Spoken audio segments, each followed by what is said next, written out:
सफ़ेद बाल होना आज के टाइम पे बहुत ज़्यादा कॉमन हो गया और किसी भी एज में हो जाता है, चाहे आप जवान हो या बूढ़े हो। सफ़ेद बाल आजकल किसी भी टाइम पे हो जाते हैं एंड ये सफ़ेद बाल एक बार जब सफ़ेद हो जाते हैं तो इनको काला करना बहुत मुश्किल हो जाता है। हम लोग बहुत सारे एक्सपेरिमेंट कर लेते हैं अपने बालों पे, बहुत सारी चीज़ें अप्लाई कर लेते हैं, शैम्पूस ट्राई करते हैं, कंडीशनर्स ट्राई करते हैं, डाई कर लेते हैं, बट ये बाल एक बार जब सफ़ेद हो गए तो वो सफ़ेद ही रहते हैं।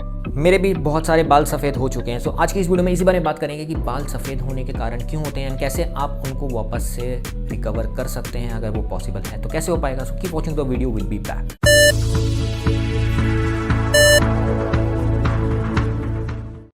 सो hey guys, welcome back to the channel and hope everybody is absolutely fantastic. जो लोग मुझे नहीं जानते, मैं हूं डॉक्टर इशराक एंड आज हम लोग ये डिस्कस करेंगे कि बाल सफ़ेद होने के रीजंस क्या हो सकते हैं एंड कैसे आप उनको ठीक कर सकते हैं। सबसे पहले जब बात कर रहे हैं हम बालों की, तो बाल ग्रो जो होते हैं वो हमारे ग्रो करते हैं हेयर फॉलिकल से। ये बात हम सब जानते हैं कि बालों के अंदर जान नहीं होती, तभी जब हम काटते हैं तो बालों में दर्द नहीं होता है, हमको पेन महसूस नहीं होता है। बट ये जो ग्रोथ होती है वो हेयर फॉलिकल से होती है। हेयर फॉलिकल के पास हमारे प्रेजेंट होते हैं मेलानोसाइट्स।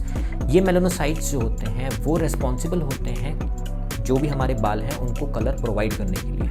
अब जैसे जैसे एज बढ़ने लगती है, टाइम गुजरने लगता है, तो ये मेलानोसाइट्स जो होते हैं वो डीजेनरेट करने लग जाते हैं एंड डीजेनरेट का मतलब है खराब होने लगते हैं। अब इनके खराब होने की वजह से आपके बालों का सफ़ेद होना, बालों का झड़ना, गंजापन आना, बालों का पतला होना, ये सब इसी वजह से रिस्पॉन्सिबल होता है। मोस्ट ऑफ द टाइम ये सब चीज़ें होने के रिस्पॉन्सिबल जो होता है वो हमारे जीन्स होते हैं, यानी कि जेनेटिक्स होता है। हमारी फैमिली हिस्ट्री कैसी है, हमारे पूर्वजों में, हमारे माँ बाप में ये कैसे रहा है, उनके हेयर हिस्ट्री कैसी रही है, उनको गंजापन कब आया था, उनके बाल सफ़ेद कब हुए थे, ये सब बहुत ज़्यादा डिटरमाइन करता है कि आपका हेयर कैसे रहेंगे।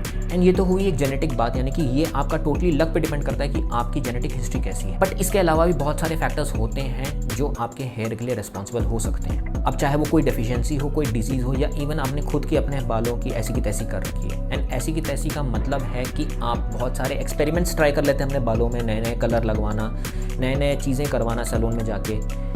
ये सब चीज़ों से भी हमारे बाल बहुत ज़्यादा डैमेज हो जाते हैं। एंड मैं मेरी वीडियोज़ में हमेशा कहता हूँ कि हमारी डाइट एंड हेल्थ बहुत ज़्यादा इंपॉर्टेंट होती है। इसमें भी हमारी डाइट एंड हेल्थ बहुत ज़्यादा रिस्पॉन्सिबल होती है कि हमारे हेयर्स कैसे रहेंगे।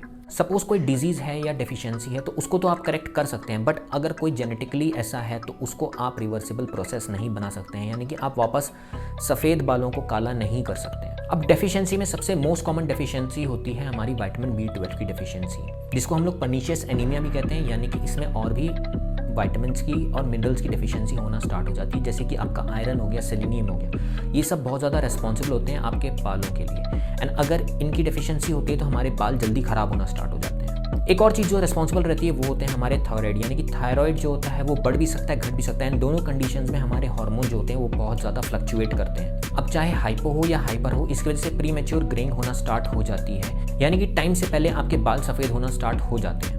बट अगर हम लोग प्रॉपर ट्रीटमेंट लें, प्रॉपर मेडिकेशन लें, तो हम इस प्रोसेस को रोक सकते हैं एंड जो बाल हमारे बच गए हैं, बचे हुए हैं, उनको वाइट होने से बचा सकते हैं। ये बात ध्यान में रखना इम्पॉर्टेंट है कि जो बाल ऑलरेडी सफ़ेद हो जाते हैं वो वापस से काले नहीं हो पाएंगे, बट जो बाल अभी भी काले हैं वो आगे जाके प्री मैच्योर ग्रेइंग उनमें नहीं होगी। एक और चीज़ जो होती है वो होती है ऑटोइम्यून डिजीज़, यानी कि बॉडी खुद के अगेंस्ट ही एंटीबॉडीज़ बनाना स्टार्ट कर देती है, जैसे कि आपका विटिलिगो हो गया या आपके एलोपेशिया हो गया। इन कंडीशंस में बॉडी खुद के अगेंस्ट एंटीबॉडीज़ बनाती है एंड खुद के अगेंस्ट एंटीबॉडीज़ बनाने की वजह से खुद को डैमेज पहुंचना स्टार्ट हो जाता है। अब ऐसी कंडीशंस में हमको एंटी इन्फ्लेमेटरी चीज़ें अगर हम अप्लाई करेंगे, यानी कि जैसे स्टेरॉइडल क्रीम्स हो गई, वो अप्लाई करने की वजह से ये डिजीज़ जो होती हैं वो थोड़ा कंट्रोल में आ जाती है। बट इसके लिए इंपॉर्टेंट ये है कि हमको अपने डर्मेटोलॉजिस्ट को दिखाना पड़ेगा, यानी कि चमड़ी के डॉक्टर को दिखाना पड़ेगा।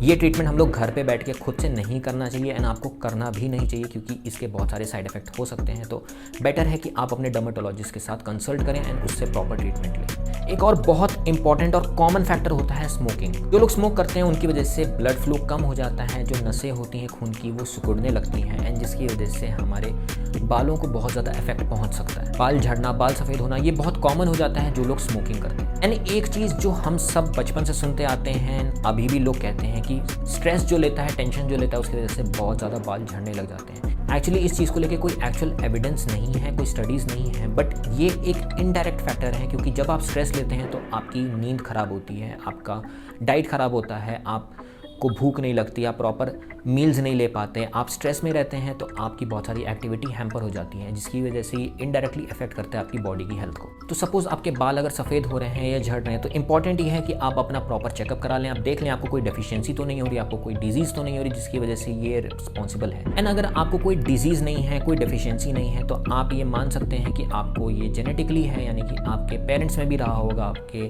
ग्रैंड पेरेंट्स में भी रहा होगा, इसलिए आपको भी है।